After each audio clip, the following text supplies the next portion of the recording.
नमस्कार, कान्तिपुर समाचारमा स्वागत छ। सुरु गरौँ अहिलेका मुख्य समाचारबाट।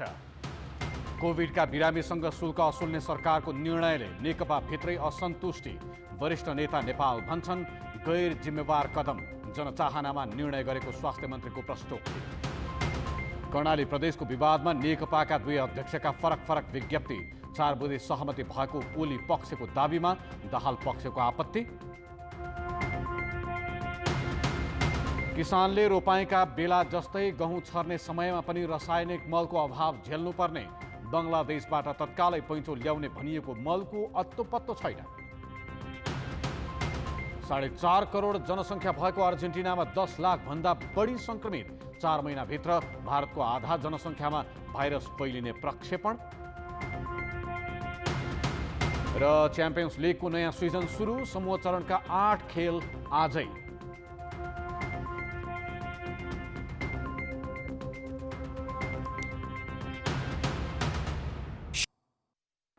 कर्णाली प्रदेशका मुख्यमन्त्री महेन्द्र बहादुर शाही विरुद्धको अविश्वास प्रस्ताव समाधान गर्ने विषयमा नेकपा दुई अध्यक्षको फरक दाबी सार्वजनिक भएका छन्।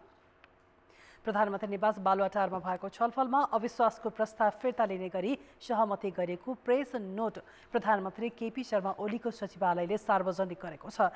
तर अर्का अध्यक्ष पुष्पकमल दाहालले भने कुनै सहमति नभएको र ओली सचिवालयको प्रेस नोट झुटो भएको दावी गरेका छन्। ओलीका तर्फबाट जारी प्रेस नोटमा प्रदेशका मुख्यमन्त्री शाही विरुद्धको अविश्वास प्रस्ताव फिर्ता गराउने र प्रमुख सचेतक गुलाबचन्द शाहलाई हटाउने मुख्यमन्त्रीको निर्णय बदल गर्ने सहमति भएको उल्लेख छ। तर त्यो दाबीलाई दाहालले सचिवालयले अस्वीकार गर्दै प्रदेशको विवाद प्रदेशमै मिलाउने सहमति भएको जनाएको छ। दाहालको सचिवालयले प्रधानमन्त्रीका तर्फबाट आएको विज्ञप्तिको भ्रममा नपर्न समेत अपिल गरेको छ। असोज 25 गते कर्णाली प्रदेशका मुख्यमन्त्री शाही विरुद्ध अविश्वासको प्रस्ताव दर्ता भएपछि नेकपाको केन्द्रीय नेतृत्वले विवाद समाधानका लागि प्रदेशको टोली काठमाडौँ बोलाएर छलफल गरे पनि समाधान हुन सकेको छैन। सत्ताधारी दल नेपाल कम्युनिस्ट पार्टी नेकपाको केन्द्रीय समिति बैठक स्थगित हुने भएको छ। स्थायी समितिले आगामी कार्तिक 15 गतेदेखि 17 गतेसम्म केन्द्रीय समिति बैठक बोलाउने गरी निर्णय गरे पनि त्यसको तयारी नै नगरी बैठक टालिएको हो। यस्तै चैतमा रोकिएको महाधिवेशन पनि प्रभावित हुने भएको छ।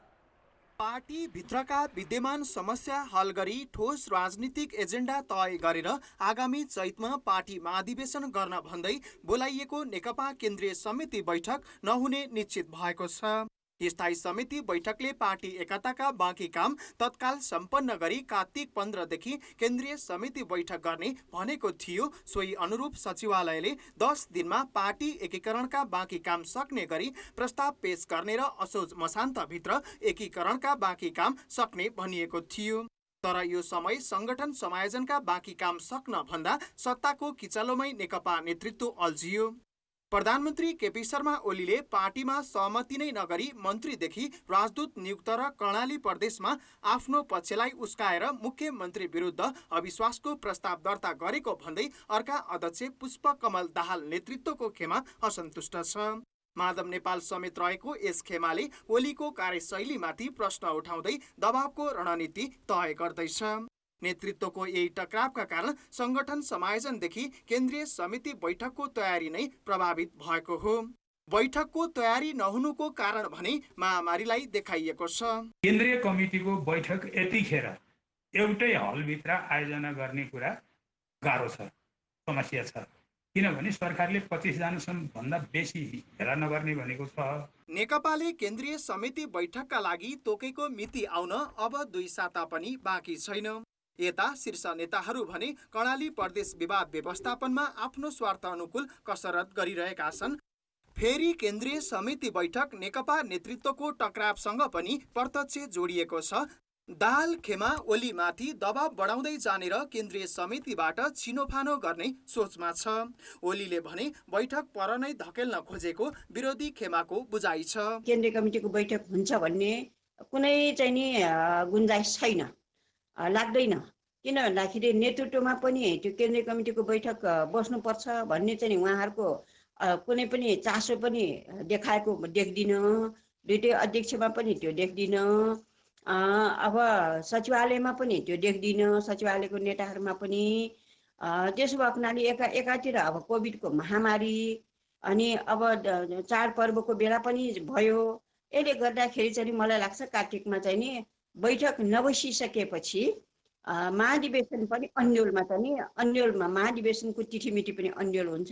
नेकपा केन्द्रीय समिति बैठकको साइनो पार्टी महाधिवेशनसँग पनि जोडिएको छ। बैठकले आगामी कार्यदिशा तय गर्ने भएकाले सङ्घर्षमा ओली र दाहाल नेतृत्वको खेमाले आफूलाई थप बलियो बनाउने थलोको रूपमा समेत केन्द्रीय समितिलाई लिएका छन्। तर महाधिवेशनकै तयारीका रूपमा लिएको केन्द्रीय समिति बैठक नै सरेपछि महाधिवेशन थप अनिश्चित हुनेछ। कान्तिपुर समाचारका लागि बाबुराम तिमिल सिन्हा, काठमाडौँ। आज कोरोना भाइरसका 3093 सङ्क्रमित थपिएका छन्। तीमध्ये 1702 जना काठमाडौँ उपत्यकाका हुन्। यस्तै भाइरसका बिरामी मध्ये मृत्यु हुनेको सङ्ख्या 8 थपिएर 765 पुगेको छ। पछिल्लो 24 घण्टामा सुनसरीका 3 तथा भक्तपुर, पाल्पा, रूपन्देही, मोरङ र झापाका एक जनाको मृत्यु भएको हो। आज 13,861 नमुना परीक्षण गर्दा 22% सङ्क्रमण पुष्टि भएको छ। नयाँ सङ्क्रमितको तुलनामा निको हुनेको सङ्ख्या भने कम छ। त्यही कारण सक्रिय सङ्क्रमितको सङ्ख्या 41,755 पुगेको छ। अहिलेसम्म सङ्क्रमित 1,39,000 मध्ये निको हुनेको सङ्ख्या 96,600 नागेको छ। भाइरसका बिरामी मध्ये 273 जनाको आइसियु र 78 जनाको भेन्टिलेटरमा उपचार भइरहेको छ। यसैबीच कोभिडका बिरामीको उपचारबाट हात झिक्ने निर्णयको चौतर्फी विरोध भइरहेका बेला स्वास्थ्य मन्त्री भानुभक्त ढकालले भने अब उपचार थप प्रभावकारी हुने दावी गरेका छन्। मन्त्री ढकालले जनताको चाहना र माग अनुसार शुल्क तिर्न सक्ने क्षमता भएकाहरूको उपचारमा लाग्ने खर्च सरकारले नबेहोर्ने निर्णय गरेको बताएका छन्। उनले आर्थिक अवस्था कमजोर भएका र परिवारले उपचार गर्न नसक्ने घोषणा गर्ने तथा अस्पतालले सिफारिस गर्ने बिरामीको उपचार खर्च सरकारले बेहोर्ने व्यवस्था मिलाइएको बताए। सेवामा नागरिकहरूको पहुँचलाई सहज बनाउन जनताको चाहना र माग अनुसार निजी क्षेत्रको समझदारी र साझेदारीमा शुल्क तिर्न सक्ने व्यक्तिहरूका लागि सशुल्क सेवा उपलब्ध गराउन आवश्यक ठानी यी कदमहरू चालिएका हुन्। आफ्नै खर्चबाट परीक्षण तथा उपचार गर्न सक्ने र चाहने व्यक्तिका लागि सशुल्क सेवा प्राप्त गर्ने सहज अवसर पनि उपलब्ध गराइएको छ। कोभिड बिरामीको उपचारमा कुनै विभेद नहुने व्यवस्था मिलाइएको तथा परीक्षण र उपचारमा गुणस्तरीय सेवाको पहुँच बढाएको मन्त्रीको दावी छ। उनले नागरिकको संवैधानिक हक र सर्वोच्चको फैसलाप्रति सरकार थप संवेदनशील रहेको बताए। सर्वोच्चले असोज 15 मा कोभिडका सबै बिरामीको निःशुल्क उपचार गर्न आदेश दिएकोमा मन्त्री परिषदले असोज 19 मा असहाय, अशक्त र अग्रपङ्क्तिमा खटिने बाहेकको उपचारमा लाग्ने खर्च नबेहोर्ने निर्णय गरेको थियो। मन्त्री ढकालले कोभिडका कारण मृत्यु हुनेको सब व्यवस्थापन नेपाली सेनाले गर्ने नीतिमा कुनै परिवर्तन नभएको बताएका छन्। कोरोना संक्रमितको उपचारमा शुल्क असुल्ने सरकारको निर्णयको नेकपा भित्रैबाट विरोध भएको छ।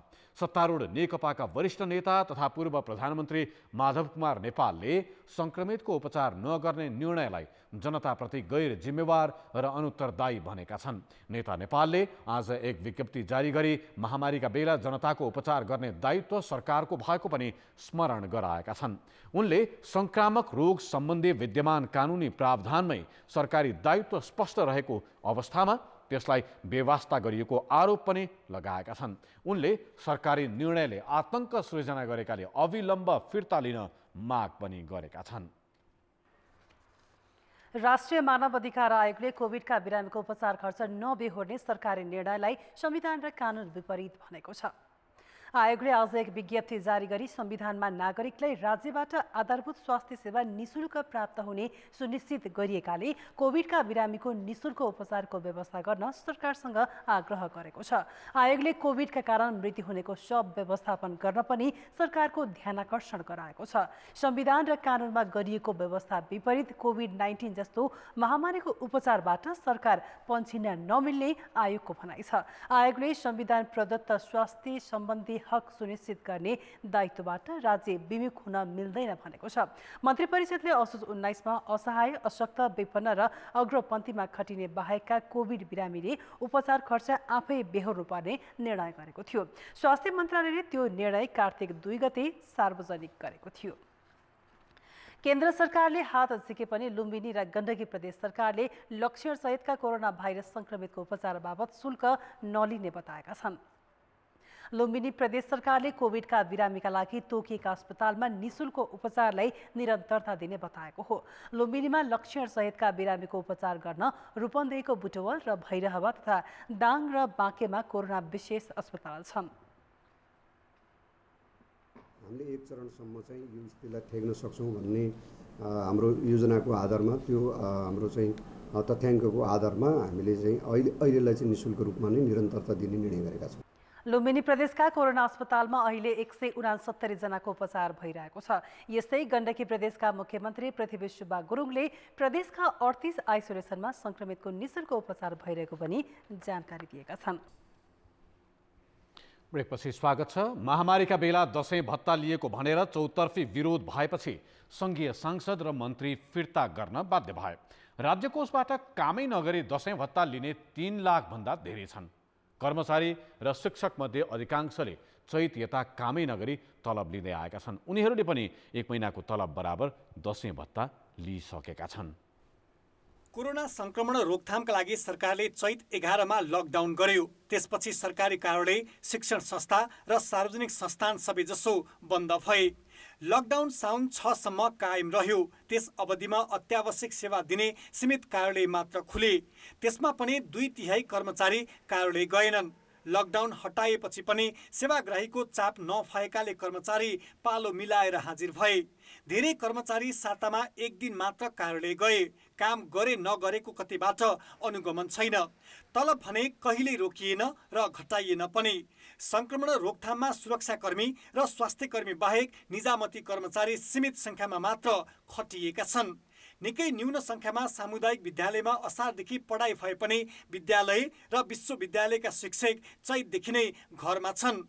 कोरोना भाइरस संक्रमणसँग जुधिरहेकालाई उपचार गर्न स्रोत अभाव देखाएको सरकारले चैत यता कामै नगरी बसेका शिक्षक, कर्मचारी र पदाधिकारीलाई दशैं धुमधाम साथ मनाउन थप 1 महिनाको तलब बराबरको रकम दिइसकेको छ, जुन कटाउन सकिन्छ। स्वास्थ्य क्षेत्रलाई हामीले इन्करेजै गर्नुपर्छ। त्यसै गरी अन्य कर्मचारी, राष्ट्र सेवकहरूको हकमा यतिखेर तलब र जुन दशैं खर्च चाहिँ लिइरहनु भएको अवस्था छ, त्यसमा चाहिँ निश्चित प्रतिशत चाहिँ कटौती गर्न सक्यो भने राम्रो हुन्छ। कोरोना महामारीले जनजीवन सामान्य हुन सकेको छैन। व्यापार व्यवसायमा नराम्रो असर परेकाले असङ्गठित क्षेत्रका श्रमिकले रोजगारी गुमाएका छन्। उनीहरू साँझ बिहानको छाक टार्न मनकारी सामु हात फिजाउन विवश छन्। उद्योगी व्यवसायीले कर तिर्न सकिरहेका छैनन्। उपभोग घटेको छ, त्यसको असर राजस्व सङ्कलनमा परेकाले सरकारी ढुकुटी नै सङ्कटमा छ। कर्मचारीलाई नियमित तलब खुवाउनै हम्मे परिरहेका बेला सामान्य अवस्थामा जस्तो भत्ता बाँडेर सरकारले आफै आर्थिक सङ्कट बढाउन भूमिका खेलेको छ। सरकारले मितव्ययिताको कुरोहरू उठाइरहेको छ। विगतमा मितव्ययिता पक्ष चाहिँ परिपालना नभएको, यतिखेर राजस्व चाहिँ कम उठ्ने, प्रशासन खर्च बढेको हुनाले यसमा सरकारले तुरन्त पुनरावलोकन गरेर चाहिँ नि चाँडोभन्दा चाँडो चाहिँ नि यसलाई चाहिँ कार्यान्वयन ल्याउनुपर्छ। अझ यति मात्र नभई यो जुन प्रदेश क्षेत्र र स्थानीय निकायहरूले पनि दशैं खर्च र यो नचाहिने सुविधाहरू छन् भनेदेखि अब यो एउटा मितव्ययिताको सिद्धान्त अनुसार चाहिँ यसलाई पनि कटौती गरेर सरकारले जान सक्यो भने बढी बुद्धिमत्ता हुन्छ। सरकारी ढुकुटीबाट कर्मचारीका लागि मासिक 8 अर्ब 26 करोड र पदाधिकारीका लागि 14 करोड रुपियाँ तलब बापत वितरण हुन्छ। सार्वजनिक संस्थानका कर्मचारीले लिने तलब यसमा समावेश छैन। दशैं भत्ता रोकिएको भए महामारी रोकथाममा ठूलो सहयोग पुग्थ्यो। कर्मचारी र पदाधिकारीलाई दशैं भत्ता दिनै हुन्न भन्ने होइन, तर अहिले सामान्य अवस्था पनि छैन। विषम परिस्थितिमा संक्रमण रोकथाममा खटिएका स्वास्थ्यकर्मी र सुरक्षाकर्मीलाई बढी प्रोत्साहित गरी उपचार सुनिश्चित गर्ने बेला हो, तर सरकार यतातिर नराम्ररी चुकिरहेको छ। कान्तिपुर समाचारका लागि क्यामेरामा हेमन्त कटुवालका साथमा नवराज पाण्डे, काठमाडौँ। धनगढीको जुगेडा स्थित नेपाल भारत सीमा नाकामा गस्तीमा खटिएका 2 जना प्रहरीको हत्यामा संलग्नताको आशंकामा 7 जनालाई जिल्ला प्रहरी कार्यालय कैलालीले सार्वजनिक गरेको छ। भारततर्फ केराउ तस्करी गर्न लागेकालाई नियन्त्रणमा लिन खोज्दा धनगढी उपमहानगर 10 को जुगेडाका 7 जनाले सुनियोजित रूपमा धारिलो हतियार प्रहार गरी हत्या गरेर नदीमा फालेको प्रहरीको दाबी छ। गत शनिबार राति करिब 8 बजे धनगढीको जुगेडास्थित बनकट्टी नाकामा प्रहरी सहायक निरीक्षक गोविन्द विक र जवान रामबहादुर साउद मोटरसाइकलमा गस्तीमा निस्किएका थिए। बैलगाडामा केराउ तस्करी गरिरहेको देखेपछि तस्करलाई उनीहरूले नियन्त्रणमा लिन खोजे। त्यसै क्रममा तस्करहरूले धारिलो हतियार प्रयोग गरी दुवैजनाको हत्या गरेको प्रारम्भिक विवरण प्रहरले सङ्कलन गरेको छ। हत्यापछि प्रमाण मेटाउन त्यहाँबाट शव बोक्दै घिसाड्दै करिब 400 मिटर पश्चिम 10 गजा भएर बग्ने मोहना नदीमा फालेको प्रहरीको भनाइ छ।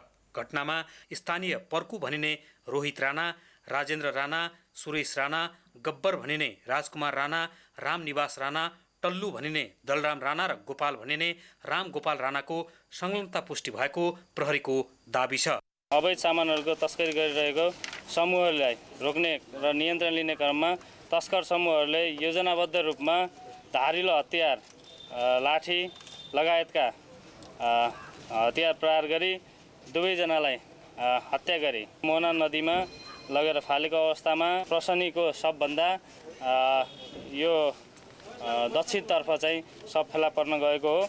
प्रहरी सहायक निरीक्षकको शव खोज्दै जाँदा आइतबार बिहान मोहना नदीमा भेटियो भने जवान साउदको मङ्गलबार नदीमा गाडिएको अवस्थामा शव भेटिएको छ।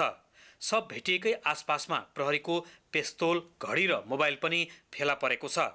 3 महिना अघि त्यहाँ खटिएदेखि नै तस्करी नियन्त्रणमा कडाई गर्न थालेपछि तस्करहरूले उनको हत्या गरेको र घटनामा अन्य व्यक्तिको पनि संलग्नता हुन सक्ने प्रहरीको भनाइ छ।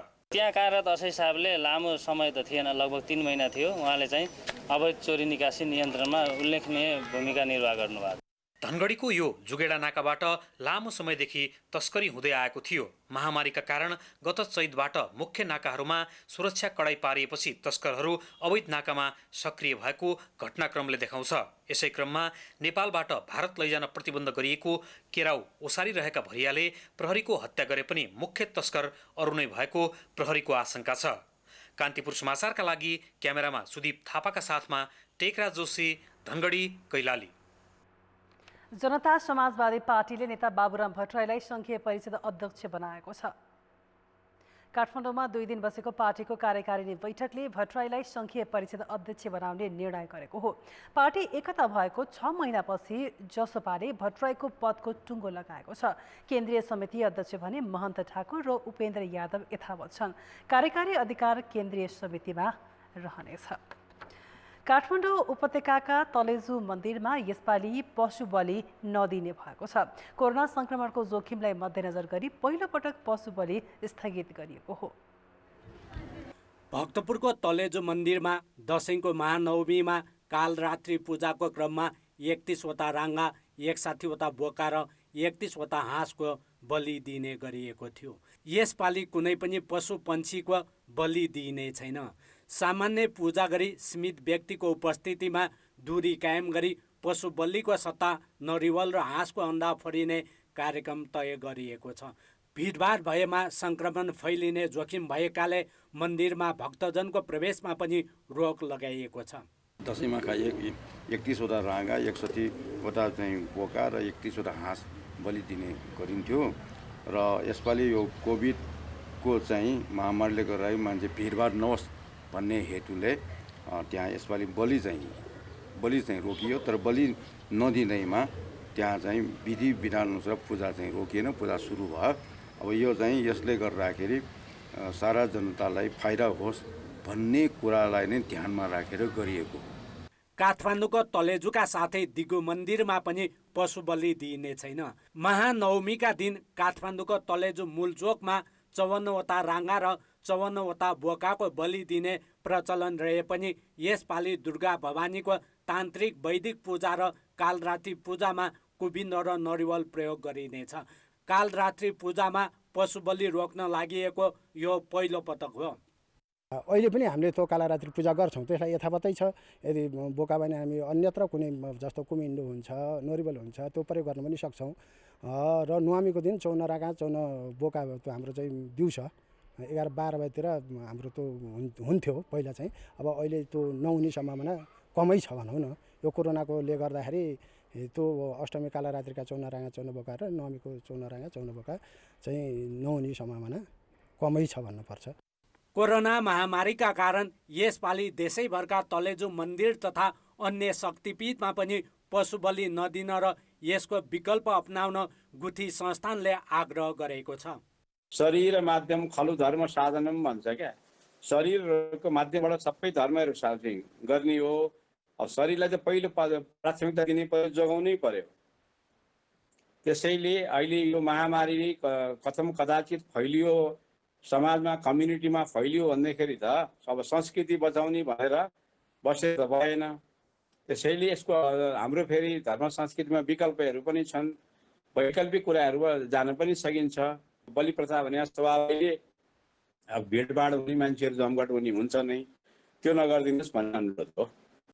तलेजु मन्दिरमा पशु बलिका लागि गुठी संस्थानले वर्षेनी बजेट छुट्याउँदै आएको थियो। पशु बलि नगरिने भएकाले यसपालि मन्दिरलाई दिने बजेट पनि घटाएको छ। कान्तिपुर समाचारका लागि भक्तपुरबाट सुन्दर शिल्पकार, क्यामेरामा राजेन्द्र महर्जन र पशुपति बुढाथोकीका साथ नारायण किलम्बु, काठमाडौँ।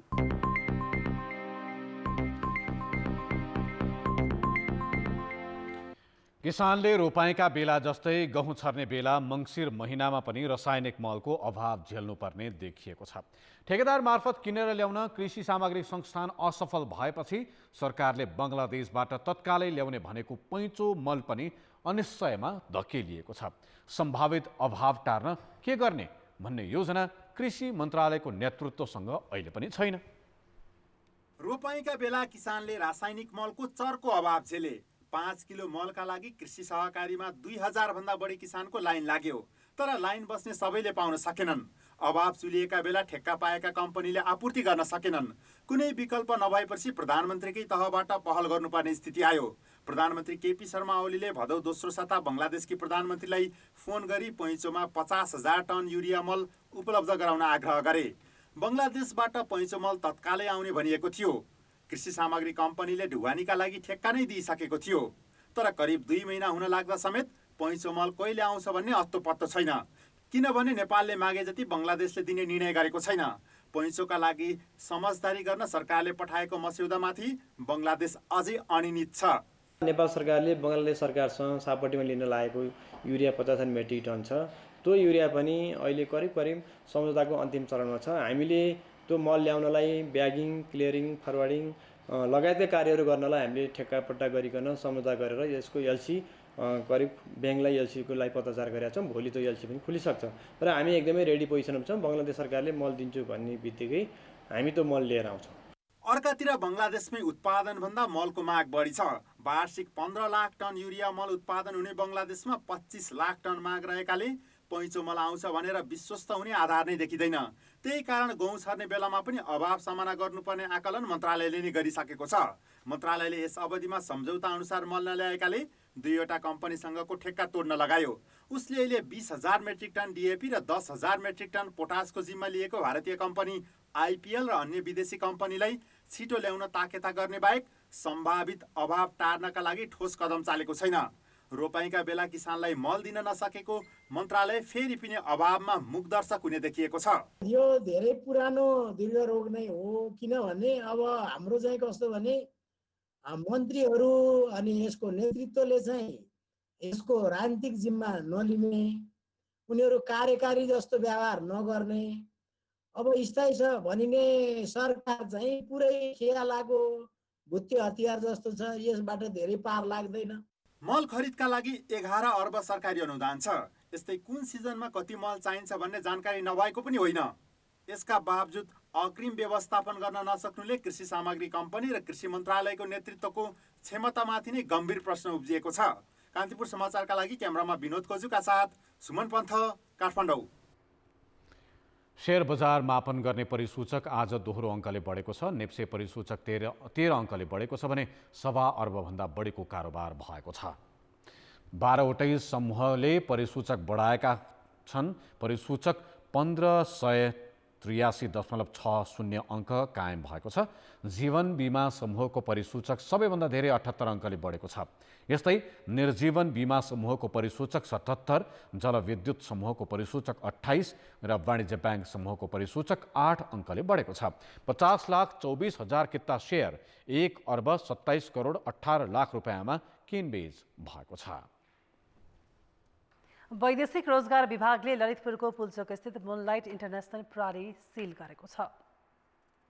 ठगी गरेको उजुरी परेको मंगलबार अनुगमन गर्न जाँदा सञ्चालकले असहयोग गरेपछि विभागले मेन पावर कम्पनी सिल गरेको हो। विभागको अनुगमन टोली पुग्दा मुनलाइटको कार्यालय बन्द रहेको थियो। सञ्चालकलाई फोन गरेर बोलाउँदा पनि नआएपछि घरधनी र प्रहरीको रहबरमा सिल गरिएको विभागले जनाएको छ। फोन गर्दा पनि उहाँ उपस्थित हुनु भएन र उपस्थित नभएको कारणले हामीले उहाँको यो कार्यालयका दुईटा ढोकाहरूमा सिलबन्दी गरेका छौँ र यो उहाँहरूले यसपछि उहाँहरू अब हाम्रो विभागमा अवश्य पनि सम्पर्क गर्नुहुनेछ र यदि कानुनको अटेर गरेर अथवा यो सिलबन्दी जथाभावी हिसाबले उहाँले तोड्नु भएछ भने उहाँहरूलाई कानुन बमोजिम कारबाही हुनेछ। उक्त मेन पावर कम्पनीले कानुन विपरीत बढी रकम असुलेको, तोकिएको देशमा नपठाएको, धेरैको पासपोर्ट फिर्ता नगरेको र गैर कानुनी रूपमा उठाएको रकम फिर्ता नगरेको उजुरी परेको छ। समाचारमा पुनः स्वागत छ। सरकारले कक्षा 11 को स्वीकृत नयाँ पाठ्यक्रम अनुसार मात्र पठन पाठन गर्न विद्यालयहरूलाई निर्देशन दिएको छ। केही विद्यालयले पुरानै पाठ्यक्रम अनुसार पठन पाठन थाल्ने गरी विद्यार्थी भर्ना गराइरहेको गुनासो आएको भन्दै शिक्षा मन्त्रालयले आज सूचना निकालेर नयाँ पाठ्यक्रम अनिवार्य लागू गर्न निर्देशन दिएको हो। मन्त्रालयले कक्षा 11 का विद्यार्थीको मूल्याङ्कन पनि नयाँ पाठ्यक्रमकै आधारमा गर्ने व्यवस्था मिलाउन भनेको छ। नयाँ पाठ्यक्रम अनुसार पठन पाठन भए नभएको जानकारी लिएर मात्र छोराछोरीलाई भर्ना गर्न पनि अभिभावकलाई सुझाएको छ। नयाँ पाठ्यक्रम कार्यान्वयनको अवस्था अनुगमन गर्न समेत शिक्षा मन्त्रालयले सबै स्थानीय तहलाई आग्रह गरेको छ। विद्यालय सञ्चालक तथा शिक्षकहरूले भने नयाँ पाठ्यक्रम लागू गर्न र पाठ्य पुस्तक र शिक्षक तालिमको अभावदेखि महामारी बाधक रहेको बताउँदै आएका छन्। अब जनमतको अन्तिम परिणाम। जनमतमा हिजो हाम्रो प्रश्न थियो, सांसद र मन्त्रीको दशैं भत्ता फिर्ता गर्ने निर्णयलाई के भन्नुहुन्छ?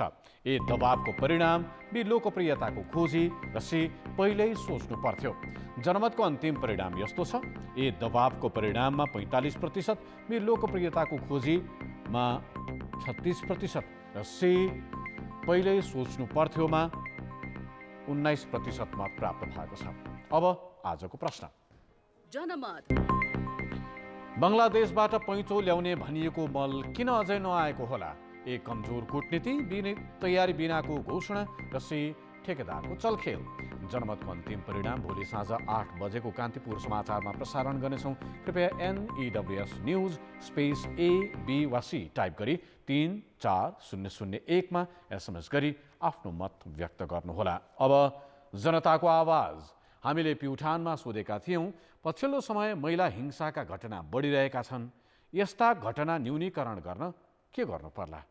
जनताको आवाज। युवाहरूको साथ सहयोग र बुद्धिजीवी राजनीति छ, सबैबाट पहुँच मिल्यो भने महिला हिंसा अन्त्य हुन्छ। कानुन पनि कडा हुनु पर्यो र करप्सन पनि एकदमै घट्नु पर्यो। हाम्रो देशको मुख्य कारण नै करप्सन हो। सबै जनताहरूमा लोकतन्त्र, शासन व्यवस्था र सिस्टमको बारेमा राम्ररी ज्ञान हुनु पर्यो र आवाज उठाउनु पर्यो। आफ्नो घरदेखि परिवर्तन ल्याउनु पर्यो। कडा नियम ल्याउनु पर्छ। सरकारले पनि यसमा ध्यान नदिएको मलाई लाग्छ। जुन प्रकारका लहरू क्रिएट गरेको छ महिला सम्बन्धी, त्यस्ताहरूलाई पूर्ण रूपमा घोक्ने मात्र होइन कि जीवनमा कार्यान्वयन पनि गर्न सक्नु पर्यो। प्रतिशोधात्मक सोच हावी भएको मानसिकताले गर्दा नेतृत्वमा पुगेका महिलाहरूले पनि उचित तरिकाले नेतृत्व वहन गर्न सकिराखेको अवस्था छैन। उचित तरिकाले प्रभावकारी भूमिका खेल्नका लागि नेतृत्व दिन जरुरी छ। जुन श्रीमानहरूले दुर्व्यसनीको अवस्था गरेर श्रीमतीहरूलाई घरमा आउने, झै झगडा गर्ने, जाँड रक्सीहरू खाने अनि श्रीमतीहरूलाई ती कुराहरू पनि बाहिर गर्न हुँदैन भन्ने खालले जुन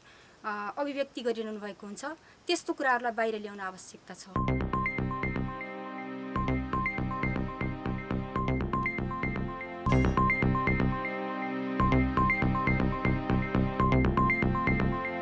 कोरोना भाइरसका कारण बन्द भएको दबाबु एडभेन्चर इन्टरनेसनल प्याराग्लाइडिङ स्कुल 7 महिनापछि सञ्चालनमा आएको छ। स्कुल सुरु भएसँगै प्याराग्लाइडिङबारे अध्ययनका लागि विभिन्न जिल्लाबाट प्रशिक्षार्थी स्याङ्जा पुगेका छन्। फुल बडी राइटको राइट राख्नुस्, राइटको राइट राख्नु, राइटको राइट राइट अझै जानुको मन छ। उनी हुन् सानुबाबु सुनवार, दक्षिण एसियाकै पहिलो दबाबु एडभेन्चर इन्टरनेसनल प्याराग्लाइडिङ स्कुलका सञ्चालक। कोभिड-19 का कारण बन्द स्कुल 7 महिनापछि खुलेसँगै उनी प्याराग्लाइडिङ प्रशिक्षणमा व्यस्त छन्। पछिल्लो चरण राज्यले चाहिँ नि हवाई क्षेत्रलाई खोल्ने क्रममा हामी मनोरञ्जनात्मक वायु सेवा अन्तर्गत प्याराग्लाइडिङलाई पनि एउटा सामाजिक दूरी कायम गरेर एकल उडानहरूलाई चाहिँ तालिम दिनको लागि चाहिँ केही समस्या नआउने र विभिन्न चाहिँ नि दूरी कायम गरेर अगाडि बढाउनु भनेर चाहिँ हामीले चाहिँ नि अहिले अगाडि बढाइराखेका छौँ। सर्वोच्च शिखर सगरमाथाबाट प्याराग्लाइडिङ गरेर समुद्र तटसम्म पुगेका सुनुवार 2012मा नेसनल जियोग्राफी साहसिक हिरो अफ द इयरबाट सम्मानित भएपछि यो व्यवसाय सुरु गरेका हुन्। भिरकोट नगरपालिका सोरेक मैदानमा उनको स्कुल छ। डे 1 देखि नै ग्राउन्ड ह्यान्डलिङदेखि लिएर सबै त्यो ग्लाइडरको बारेमा सबै स्टेप बाई स्टेप सबै सिकाउनु भयो। सुरुमा ग्राउन्डमा कसरी त्यो ग्लाइडरलाई ह्यान्डल गर्ने, अनि चिकन फ्लाइट भनेर सानो सानो फ्लाइटहरू, अनि बिस्तारै सबै बुझिसकेपछि बल्ल हामी उड्न सुरु गरेको। म 2010बाट माउन्टेनियरिङ गर्दा गर्दै अहिलेसम्म वर्ल्डको 8000 भन्दा माथिको 14वटै हिमाल चढ्ने विश्वको कान्छो आरोहीको रूपले मेरो आफ्नै कीर्तिमान भए तापनि मलाई आकाशमा उड्ने हिम्मत भन्ने थिएन। तर म जब बाबु एडभेन्चरमा आएर यो कोर्सको यो लेभलसम्म आउँदाखेरि आफै उड्ने सक्ने एउटा हिम्मती एउटा स्टुडेन्ट भएको छु। यो स्कुलले प्याराग्लाइडिङ पाइलट उत्पादन गर्दै आएको छ। हालसम्म 700 भन्दा बढीले प्रशिक्षण पूरा गरेको र 50 भन्दा धेरै देशका नागरिक यो स्कुलबाट प्रशिक्षण लिइसकेका छन्। साहसिक खेलको माध्यमबाट पर्यटन प्रवर्धन तथा रोजगारी सिर्जना गर्न सकिने पर्याप्त सम्भावना भए पनि पूर्वाधार निर्माणमा सरकारी ध्यानै छैन। व्यक्तिगत प्रयासमा भइरहेको व्यवसायलाई पनि राज्यका तर्फबाट पर्याप्त सहयोग छैन। त्यसैले सुनुवार जस्ता व्यवसायबाट मुलुकले लिन सक्ने लाभ समेत गुमेको छ। विश्वले पर्यटन क्षेत्रलाई पहिलो प्राथमिकतामा राखेर विकासमा ठूलो फड्को मारेको छ। पर्यटकको सम्भावनाको खानी रहेको नेपालले यस क्षेत्रलाई चिन्न सकेन। अझ भनौँ साहसिक पर्यटकहरूलाई प्रवर्धन र प्रोत्साहन गर्न सकेन। यसलाई प्रवर्धन र प्रोत्साहन गर्न सक्ने हो भने नेपाललाई पर्यटन क्षेत्रबाटै समृद्धि हासिल गराउन सकिनेछ। कान्तिपुर समाचारका लागि निर्भीक नारायण बुर्तेल, स्याङ्जा। कान्तिपुर खेलकुद समाचारहरूलाई यति नै। अब मौसम सम्बन्धी जानकारी।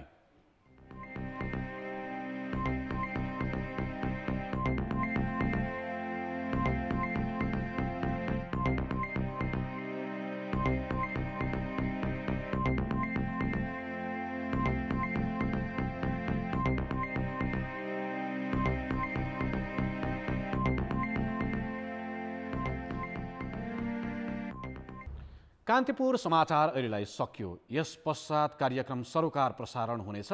यो पटकको सरोकार कोरोना संक्रमणका कारण सेल्फ आइसोलेसनमा घरैमा बसेका सहकर्मी निमेश बन्जाडेले संक्रमित 3 जना अतिथिसँग संवाद गरेर प्रस्तुत गरेका छन्। कार्यक्रम हेर्न नबिर्सनुहोला। कान्तिपुर टेलिभिजन हेर्दै गर्नुहोस्। नमस्ते।